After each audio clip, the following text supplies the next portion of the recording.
Radio Free Europe, which was started, many, many years ago as a CIA operation. And we don't have a current grant agreement with them. We've been asking to work with them, negotiating a grant agreement, and they refuse. We offered a grant to them, and they refused to even mark it up and redline it and send it back to us. So we don't have an approved financial plan. They won't tell us where they're spending their money. We've got an audit going on right now, and they've stonewalled and prevented us from getting any access to their financial books. Again, we pay them, and they do not tell us where the money is going. I think that's a problem. I think the American people deserve to know where their money is going. And so we're working to make sure we get that.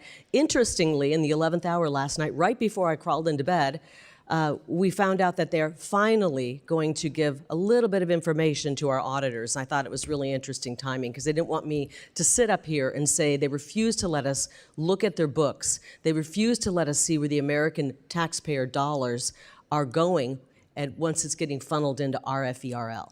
And if they really, we've paid them every month, by the way. So if they're not protecting their journalists, it's on them. If they're not putting out broadcasting, it's on them. We have paid them every month because the judges ordered us to. And so it's on them if they're not putting out broadcasting. Ms. Lake, this is clearly an agency that is run amok. I wouldn't characterize it as treason, but it sounds like it's certainly seditious. Are you familiar with the Maguire Woods report? I'm very familiar, and it's in one of these binders, and it was an incredible report looking at some of the mismanagement, misuse of funds, and other outrageous things that were happening at this agency. To that end, I just want to inform you that I struggled mightily, probably for about 6 months in this committee and in Congress, to have that entered into the congressional record so that the American people could see the misuses of their money and the seditious activity by an agency they were paying for.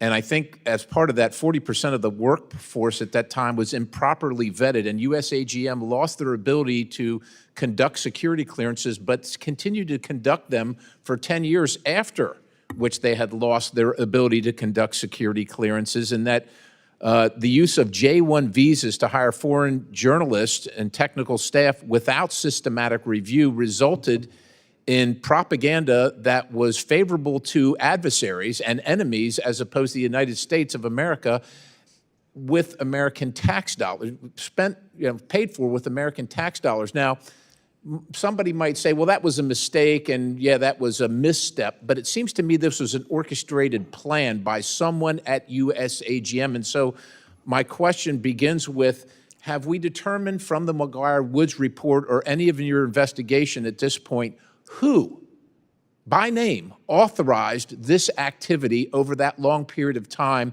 and these people antithetical to the United States of America? Who did that, and what accountability has been put in place? What prosecutions have happened as a result of that? What accountability has taken place, if any? Sadly, there hasn't been any accountability. That Maguire Woods report was done in the waning days of President Trump's first term. Michael Pack was the CEO, and he helped make that possible. He saw, the first day on the job, he got dropped on his desk this issue with 1,500 employees had not been properly screened. And he said, this is a real big problem. ODNI was saying, you got a serious problem over there. You guys are freelancing on your security screenings, and you're allowing dangerous people into our country. And so they got busy investigating how this was happening. They put people on administrative leave, and before they could do anything and fire people, people had left that were being investigated.